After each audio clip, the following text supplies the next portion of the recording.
Bom dia, boa tarde, boa noite. Sejam bem-vindos a mais um vídeo aqui no canal. Eu me chamo Abner e no vídeo de hoje eh, vamos continuar lendo a Bíblia e hoje a gente vai ler a- o capítulo 3 da primeira carta de Pedro. Então estamos em Pedro.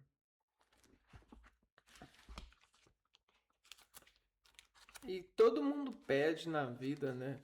Precisa de aprender a pedir. E pedir faz algumas coisas no nosso organismo, não é mesmo? Quando a gente pede alguma coisa, quer dizer que a gente não tem.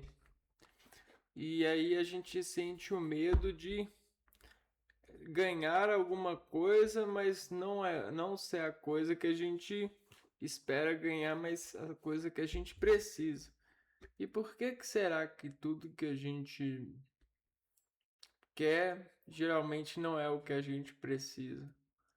Por que será que a gente pede o que a gente precisa, mas a gente se engana do que nos dão como preciso? Porque geralmente a gente pede aquilo que o outro tem, só que o que o outro tem não encaixa em nós, só que a gente acha que se encaixa. Então tem esse mistério aí. Bom, vamos lá. As esposas. Da mesma forma, mulheres sendo submissas aos vossos maridos, para os que ainda não dão ouvidos à palavra, sejam conquistados pelo comportamento de sua esposa, esposas, mesmo sem discursos, pois hão de observar a vossa conduta casta no temor. O vosso adorno não consista em coisas externas, tais como cabelos trançados, joias de ouro, vestidos luxuosos, mas na personalidade que se esconde no vosso coração, marcada pela estabilidade de um espírito suave e sereno, coisa preciosa diante de Deus. Era assim que se adornavam outrora as santas mulheres, que colocavam sua esperança em Deus. Eram submissas aos seus maridos. Assim, Sara obedeceu a Abraão, chamou-o seu senhor e vos e, e vós sois filho de Sara, se praticais o bem sem que medo algum vos perturbe. Os maridos, de igual modo, vós, os maridos, convivei de modo sensato com vossas mulheres, tratando-as com respeito por sua constituição mais delicada e por elas serem, como vós, herdeiras da graça da vida.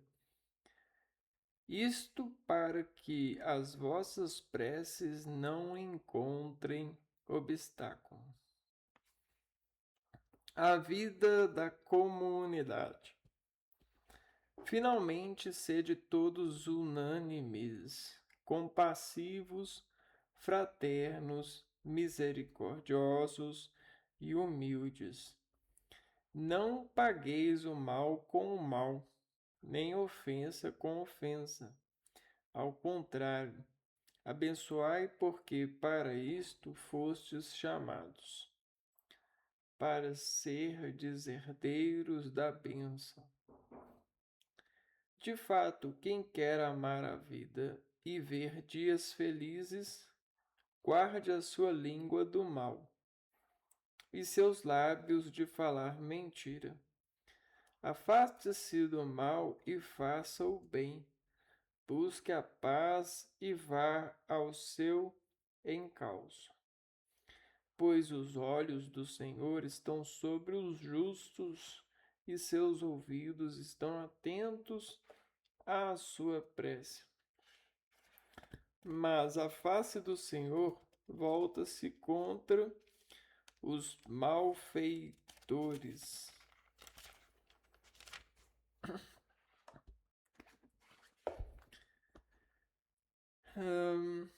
Paciência segundo o exemplo de Cristo.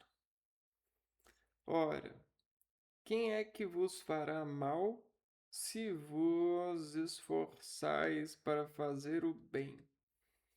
Mas que isso, se tiverdes que sofrer por causa da justiça, felizes de vós, não tenhais medo de suas intimidações, nem vos deixei perturbar.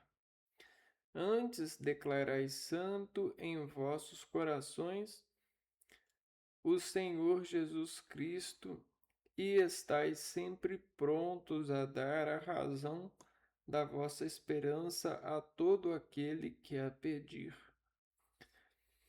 Fazei-o, porém, com mansidão e respeito e com boa consciência.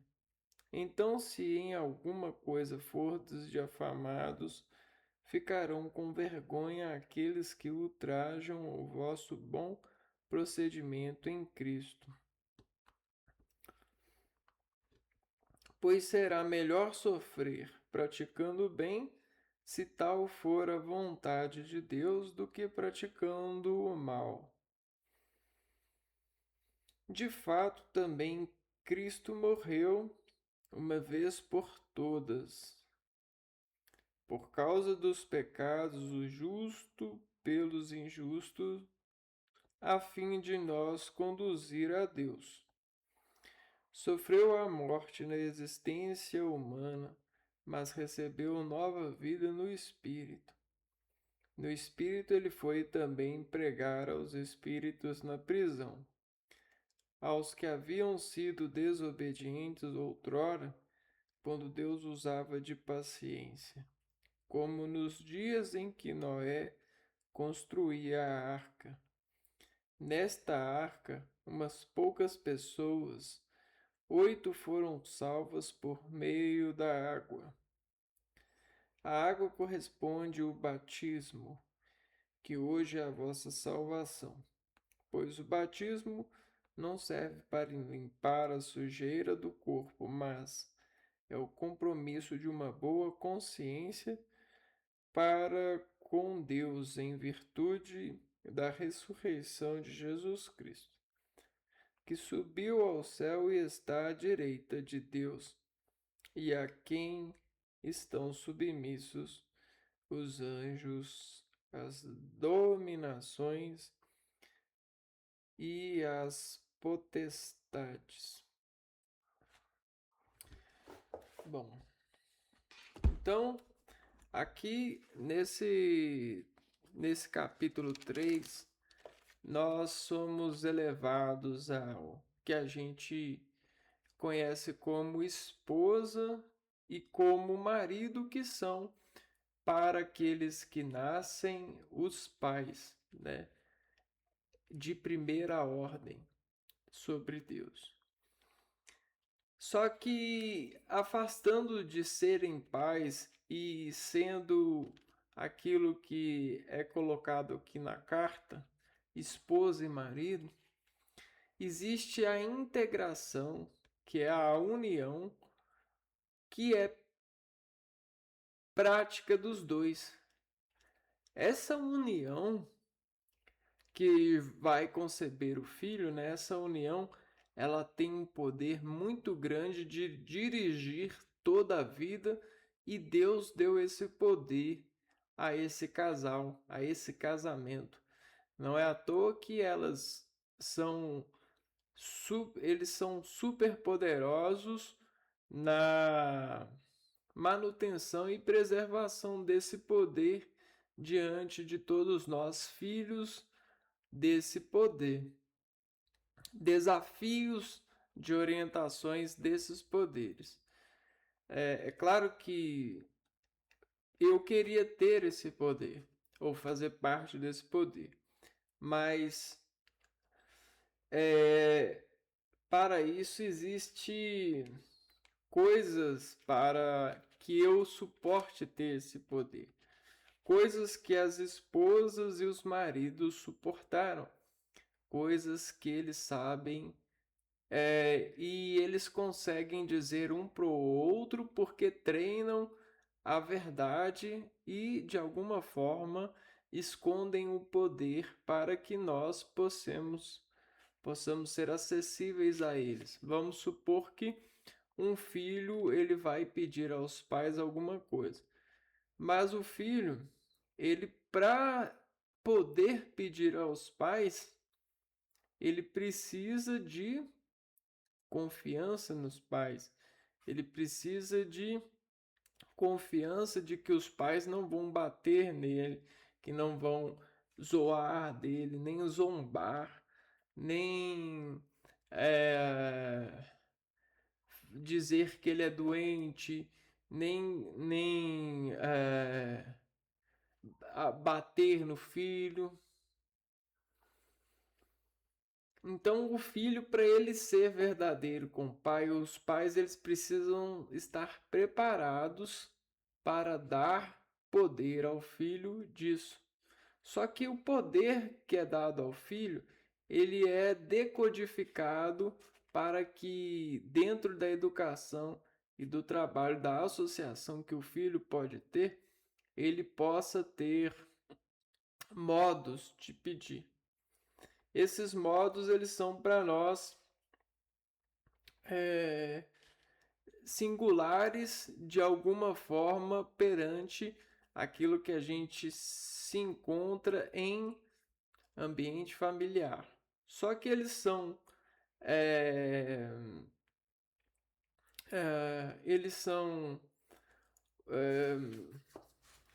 de alguma forma coletivos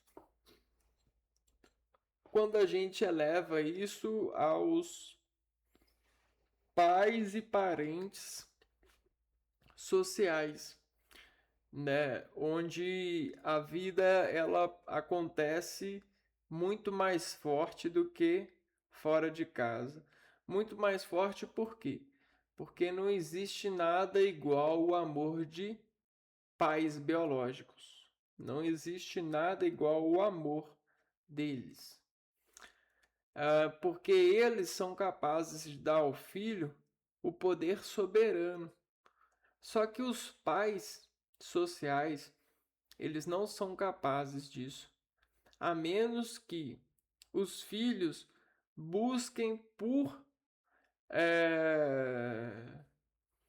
integração sobre aspectos de observação e orientação, de digerir e encontrar gestos inteligentes para compor alguma coisa sobre a edição desses filhos que se converterão ao comprar disso, né? Ao adquirir disso. Disso o quê?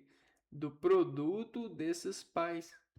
O produto desses pais permitem que esses filhos sociais se convertam a filhos dessa luz. A luz nessa sequência representa a estruturação modificada de um componente da natureza sobre a união e o agradecimento dessa união a partir da observação de grau muito superior das reações que o produto causa na sociedade em variabilidade de causa. Sobre o efeito disso, nós temos dessa vida da comunidade aquilo que dar-se por mal e por bem. porque a justiça seja feita e ela será. Ainda nós estamos esperando nascer o compromisso disso, o Cristo que vai nos salvar daquilo que acontece hoje. Então eu tenho esperança de que o meu Salvador virá, porque o meu Salvador vai me encontrar e vai idealizar de mim uma um sal novo, um tempero novo, uma forma nova de modificar a vida em meu nome e sobre o nome de todos aqueles que estão por mim dentro desse processo de viver a vida. Porque uma vez que você vai estudando e vai vivenciando o poder da vida, você começa a ter poder de abandonar é, os apegos aos rendimentos estruturais e hierárquicos de uma consequência. Você passa a doar tudo por amor. Já imaginou você doar tudo por amor? Você estudou 10 anos para ser médico, você estudou mais 5 anos para ser especialista nisso, você estudou 20 anos para ter isso e você consegue doar isso por amor? Você nasceu numa família super rica que mora do outro lado do continente, que veio para esse continente passar férias e sobre o poder que você tem, você quer conhecer mais, né? Ter a oportunidade de conhecer mais isso, e aí você contrata uma agência de conhecimento e por enriquecimento você estuda mais sobre essa terra e aí você de repente você quer abandonar tudo que você tem, todo o poder que você tem lá de viver no Oriente, no Ocidente e viver aqui nesse país, ser por amor, né? Essa é aquela é a coisa, né? Então, o que que acontece? A água, ela tem poder de unir, né?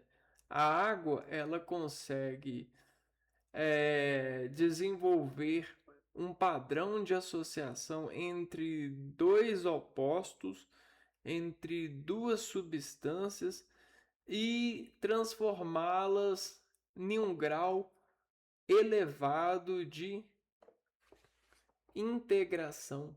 A gente chama isso de massa, né? A massificação. Amar, amar, o verbo amar se ficar na ação. É um padrão, é um comportamento biologicamente aceito e muito praticado, e existe a certeza de colher amor disso, as coletas de amor. No entanto, é preciso ter muito cuidado, porque nem todo o amar, nem todo o amor é verdadeiro. Nem todas as ondas desse amar, nem todas as ondas do amor são verdadeiras. O que eu quero dizer? Que esse poder de controlar por saber do verbo amar e da sua objetificação sobre os substantivos e os sujeitos da ação, as pessoas passam a controlar a natureza das águas e a distribuição das mesmas. Essas, por sua vez, transformam as pessoas em falsos amantes. Esses falsos amantes possuem um comportamento de prover amor por demanda de capital. Exatamente isso. Eles vendem amor. E não dá para vender amor. O amor, ele não se vende. Né? Por quê? Porque o amor, ele não é comercializável, não é materializável. O amor, ele se conquista e às vezes essa conquista ela leva uma vontade que a gente chama de filtro, né? A gente filtra as vontades. Vontade é quando você tem uma paisagem, uma matriz de paisagens e você classifica tudo aquilo que você vê e você conta o quanto você vê cada coisa e aquilo que você mais vê é aquilo que você filtra. Você filtra aquilo por quê? Na verdade, aquilo que você mais vê é que você filtra. Por que você filtra aquilo? Porque o seu corpo tem vontade de se converter ao sentido daquele gesto, daquele crucifixo. Não no sentido da cruz, no sentido do trabalho humano, da caracterização daquele tipo de belo. Aquele universo ali para você, esse filtro é um equilíbrio para o seu organismo. E você tende a buscar o amor daquilo. A forma de preservar e associar aquilo. Quando você ganha dinheiro para fazer isso, já não existe amor. Eu jamais gostaria de investir dinheiro para alguém que não ama aquilo que faz, porque eu estaria investindo dinheiro para destruição minha e das minhas famílias, de todos nós, né? Então, o que acontece? Não se deve, de forma alguma, vender amor. Você não deve vender substantivo abstrato algum. Isso deve ser algo que é sentido e acostumado, né? Você deve se acostumar com isso. Para quê? Para que isso seja o saldo da comunidade, para que isso una e transforme, molhe a todos e unifique a todos sobre esse gesto de adquirir isso, né? Construir isso, fortificar isso, manter isso. E é exatamente isso que o Pedro fala nesse capítulo 3. Ele traz para nós essa aspiração. Só que para você aprender essa disposição, você precisa, né, de alguém que lhe ensine. Quem é a pessoa que pode ensinar? É o marido e a esposa, né? São esses dois que podem te ensinar. Se Deus te colocou no mundo, ele tem alguém para você, para ensinar a você. Só que esse alguém, ele está em busca de elevar você a esse papel, assim como você está em busca de elevar essa pessoa a esse papel. Só que não é tão simples, porque tudo que a gente faz conta. O pensamento que você tem hoje quando você vai para a cama conta naquilo que você tem feito para que a pessoa que vai passar a vida com você, que vai ser é, por Deus edificada para tomar esse papel, sofre. Sofre com os seus pensamentos, sofre com as suas vontades, isso aquilo, porque existe uma coisa nesse mundo que atua na gravidade dos nossos pensamentos, das nossas vontades, dos nossos desejos, dos nossos comportamentos. E esse peso na gravidade é o conhecimento do futuro. Deus já está no futuro. Nós nos agradamos no presente, mas por esse agradar sem medida, nós podemos prejudicar o futuro. Porque tudo que a gente faz mexe com o futuro. E aí o que acontece? Acontece que viver no presente não é fácil. E o Pedro tem falado isso constantemente. Porque não é fácil você olhar o seu amigo com um carro, com um emprego num cargo que o salário é alto e não desejar a mesma coisa. Na verdade, você deseja a mesma coisa e às vezes até coisa melhor. E existe uma coisa melhor para você. Porque o que é melhor para você encaixa você. Mas você pede e você espera receber exatamente aquilo que o seu colega, aquilo que o seu vizinho, aquilo que o seu colega tem, seu amigo tem, e melhor ainda, e bem visível, que seja igual e um pouquinho melhor. Então, se o seu amigo tem um carro modelo 2009, você quer o modelo 2010. Se ele ganha 5 mil, se ele ganha 10 mil, você quer 13 mil de salário. Você está entendendo? Você não quer aquilo que vai ser bom para você. Você quer receber aquilo que você, a partir dos seus ajustes de visor, né, você vê e conta com aquilo que você vê, até porque você atende nessa gravidade, desse universo, dessa união, um estado emocionalmente ativo pelo seu colega, pelo seu amigo ter aquilo e você não. Então existe essa ofensa se você não tiver algo melhor ou que seja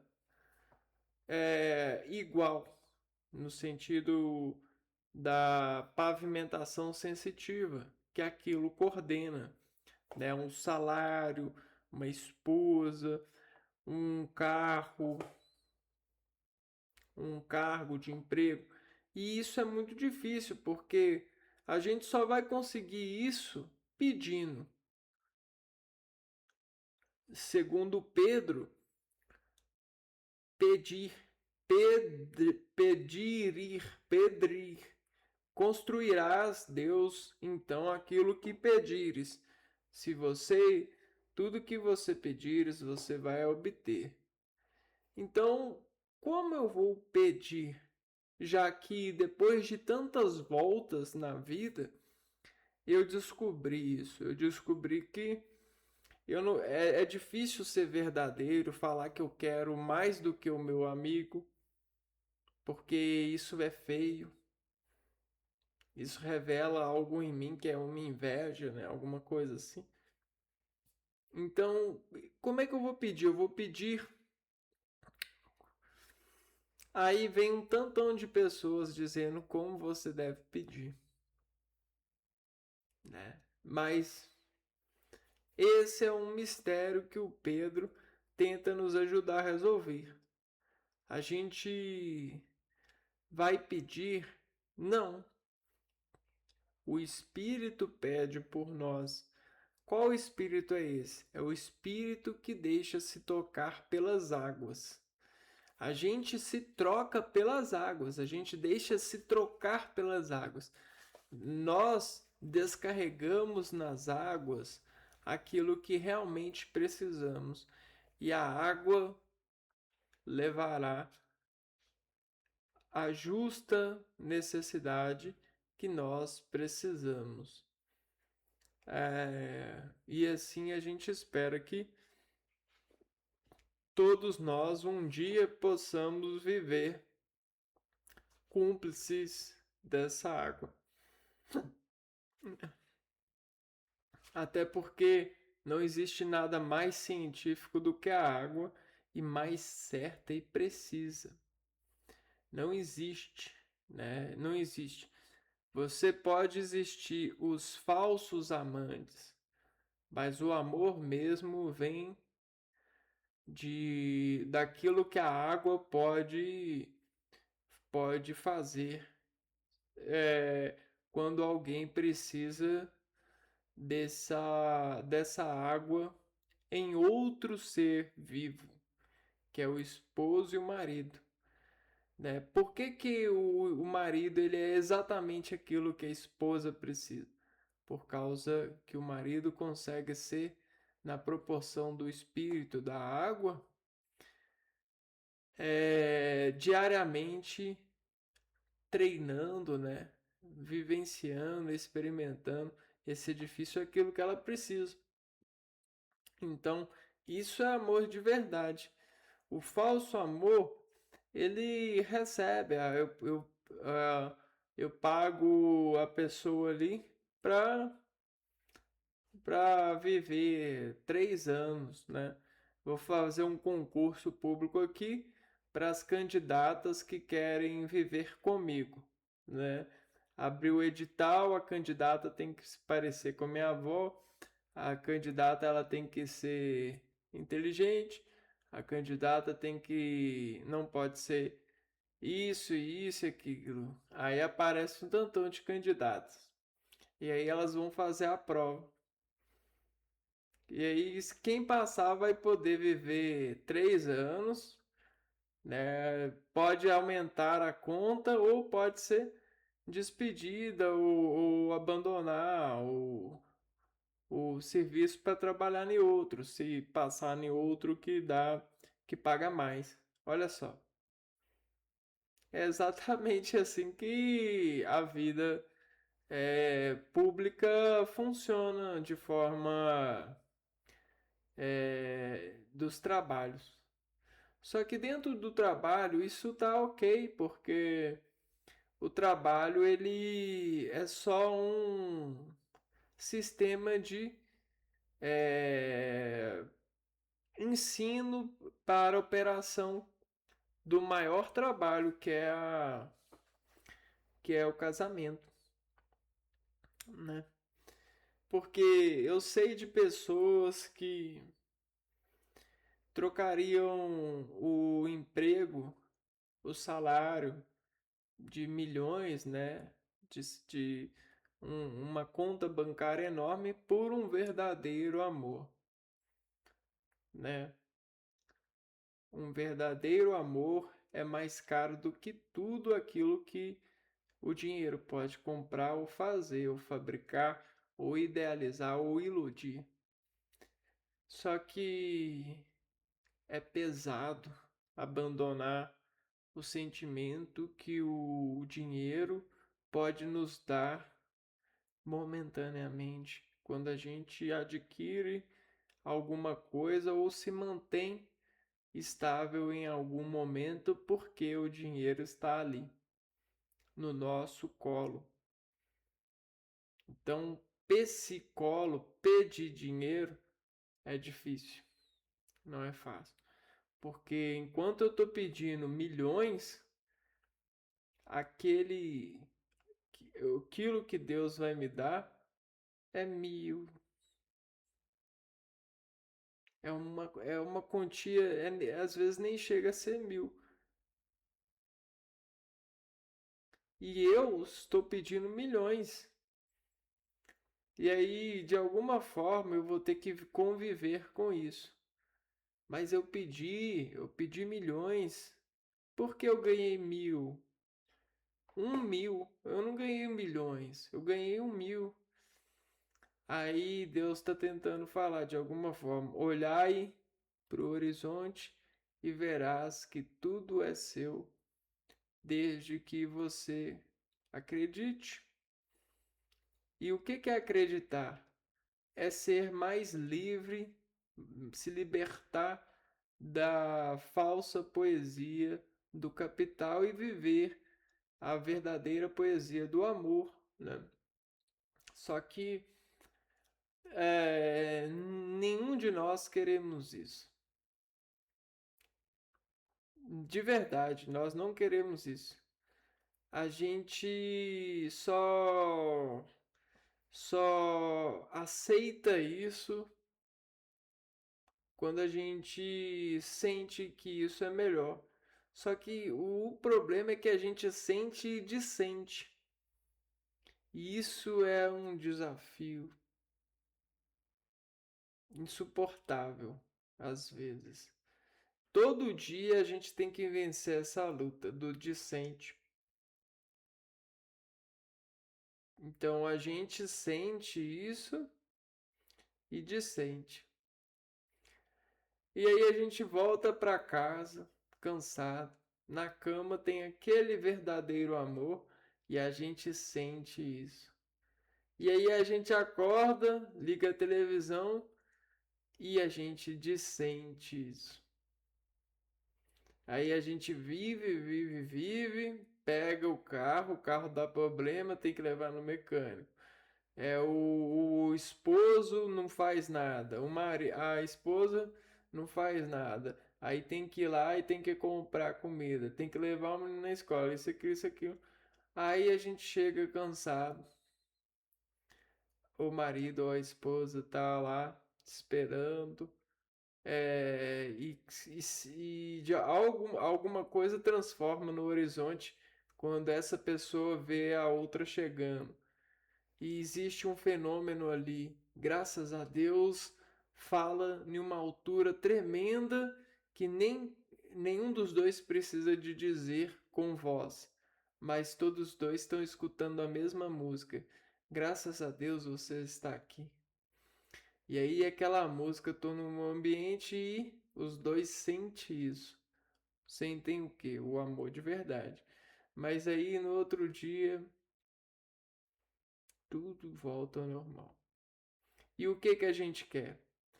A gente quer ganhar milhões de reais e ser melhor que todo mundo. Ser o mais rico, o mais inteligente, o mais bonito, o mais preciso, o mais eletivo, o que consegue mais e mais e mais. Até quando menos é mais. Ah, sejai humildes para ser mais. Então eu sou. Ai, doe isso para você ganhar o céu. Então eu dou. Ah, a gente sempre quer ser o mais, né? Ah, faz silêncio que você vai ser mais, vai escutar mais. Então eu faço. Fica um tempo sem falar que você vai causar um choque no seu telespectador. Então eu fico.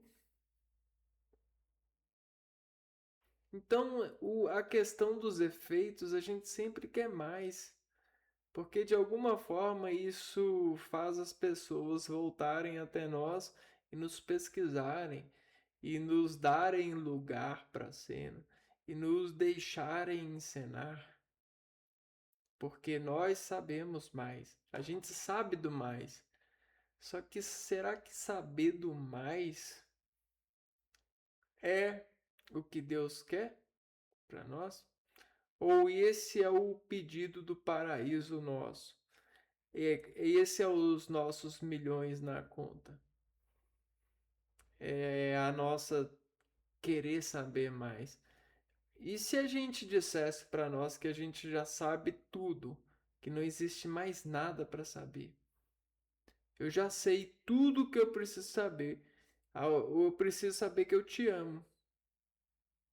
É tudo que eu preciso saber.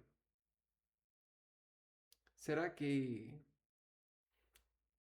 será que é isso que eu quero? Então, acho que não. E sabe por que não? Por causa da nossa formação, né? A gente se formou assim na vida. A gente mantém essa formação. A gente mantém essa ilusão entre nós. E eu não sei por quê. Eu ainda não sei por quê. E nem pretendo tentar saber por quê, né? Não sei por quê e é isso, né? Bom, então, obrigado, Pedro. A gente se vê no próximo vídeo. Um abraço para vocês e fui!